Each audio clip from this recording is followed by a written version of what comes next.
ወዳጃችን ምን እስከ ጥግ ድረስ ጠቅጥቀው ቢሞሉት አየሁ አይልም። ትንሽ ቆይቶ እያጉረመረመ ባዶ ሆኛለሁ የሚል አቤቱታውን ያሰማል። እያደረ አዲስ የሆነ ሆድ ይሉትን የጉድ ጎተራ ይዘን የምንዞርኛ እስከ ወዲያኛው እስከናሸልብ ድረስ የምግብ ያለህ የሚል የማያባራ የሆዳችንን ጥያቄ ለመመለስ ስንፍጨረጨር እንኖራለን። ምክንያቱም ሰው በተፈጥሮ ምግብ ሳይበላ መኖር አይቻለውምና ነው። የውሃን ነገር ካነሳንማ የትኛውም ህይወት ያለው ፍጡር ከውሃ ተራርቆ ቀናትን ሊቆይ እንደማይችል ምንም ማብራሪያ የማያስፈልገው ጥሬ ሀቅ ነው። ይህንን ድምዳሜ ፉርሽ የምታደርገው እሷ ግን ምንም አትበላም፣ አትደክምም፣ ውሃም አትጠቀምም፣ ምግብም አትጠቀምም።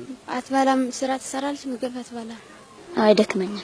አው እሷ እንደምትናገረው ከሆነ ምግብ ለመጨረሻ ጊዜ የቀመሰችው በዛኛው የኢትዮጵያውያን ሚሊኒየም ነው። ከ2000 ዓመተ ምህረት ወዲህ ምግብ የሚባል ነገር አልበላም። ወዳጃችን እሷ ማናት ማለቶት አይቀርምና ይተዋወቋት። ስሜ ሙሉወርቅ አምባው። ምን ሆነ መሰሎት? ከሰሞኑ በአንዱ ቀን ያቃጨለው ስልካችን አንዲት ታዳጊ ያለች ምግብና ውሃ የሚባል ነገር ከቀመሰች 9 ዓመታትን አስቆጥራለች የሚል መረጃ አደረሰን። ሰው ሳይበላ ሳይጠጣ አይደለም 9 ዓመታትን 9 ቀናትን እንዴት መዝለቅ ይቻለዋል የሚል አግራሞታችንን በልባችን ካሜራችንን ደግሞ በሻንጣችን ሸክፈን ልጅት ትገኝበታለች ወደ ተባለው በፊንፊኔ ዙሪያ የኦሮሚያ ልዩ ዞን ዓለም ገና ከተማ ያቶ በላቸው ገረሱ መኖሪያ ቤት ተገኘን። ተወልዳ ያደገችው በደቡብ ክልል ኮንታ ልዩ ወረዳ ገንጂ ከተማ ላይ እንደሆነና እድሜዋ 18 ዓመት እንደሆነ የነገረችንን ሙሉወርቅ አምባውን ተፍ ተፍ እያለች የቤት ውስጥ ስራዎችን ስታቀላጥፍ ነበር ያገኘናት። እህሳ አንቺና ምግብ ከተቆራረጣችሁ አመታት ተቆጥሯል የሚባለው ነገር እውነት ነው ወይ ስንል ካሜራችንን ደግነን ጥያቄያችንን ጀመርን። አልበላም። ለምን? በቃ ምግብ ቤቢ አይለኝም። ውሃስ? ውሃ አልጠጣም፣ አይጠማኝ። አይናፋርነት አብዝቶ የተጫናት ሙሉወርቅ ለጥያቄዎቻችን እጥር ምጥን ቁርጥ ያለ ምላሽ እየሰጠችን እኛም ጥያቄያችንን ቀጠልን። እሺ መቼ ነው አንቺና ምግብ የተቆራረጣችሁት? መብላት ያቆምኩት ከአራተኛ ወደ አምስተኛ አልፌ ነው የተውኩት። ጠዋት ሞላው ያለ ሆድ ረፈድ ሲል የምግብ ያለህ ብሎ ያዙኝ ልቀቁኝ ማለቱን ነውና የምናውቀው። ሰው ሳይበላ ሳይጠጣ እንዴት መኖር ይቻለዋል በሚል ግራ መጋባት ለሰሚም ለነጋሪም አስቸጋሪ የሆነውን የሙሉወርቅን ከምግብና ከውሃ ተራርቆ የመኖር ነገር እውነት ይሆን ወይ ስንል ሙሉወርቅን ከነበረችበት ገንጂ ከተማ አምጥተው አስጠግተው የሚያኖሯትን ያቶ በላቸውን ቤተሰቦች እማኝነታቸውን ይነግሩን ዘንድ ጠየቅናቸው። በእርግጥኛ ቀረጻችንን ስናከናውን ሙሉወርቅ የናቶ በላቸውን ቤተሰብ ከተቀላቀለች 12 ቀናት ገደማ ብቻ ቢቆጠሩም 12 ቀናትንም ቢሆን ካለ ምግብና ካለ ውሃ መኖር የማይቻል ነውና እንዴት ነበር ሙሉወርቅ እናንተ ጋር በነበራት ቆይታ ምግብም ሆነ ውሃ አልቀመሰችም ወይ ስንል ጠየቅን። ወይዘሮ አስናቀች አየለ ምንም አትበላም፣ አትጠጣም፣ ሽንት ቤት አትገባም፣ በቃ ምንም ነገር።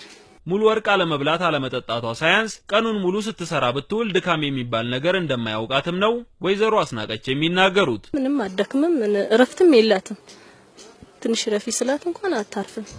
ምንም ያለ ስራ በቃ መቀመጥ አትወድ። የቤተሰቡ አባል የሆነችው ፍቅር ተተፈራ ሙሉወርቅ ቤተሰቡን ከተቀላቀለች አንስቶ ውሏቸው አንድ ላይ ነው እና ሙሉወርቅ ምንም ምግብ አትበላም፣ ስራ ትሰራለች፣ ምግብ አትበላም። ውሃስ? ውሃም አትጠጣም። አንቺ ምግብ ስትበይ ነይ አብረን እንብላ አትያትም? እላታለሁ፣ እሷ አትበላም።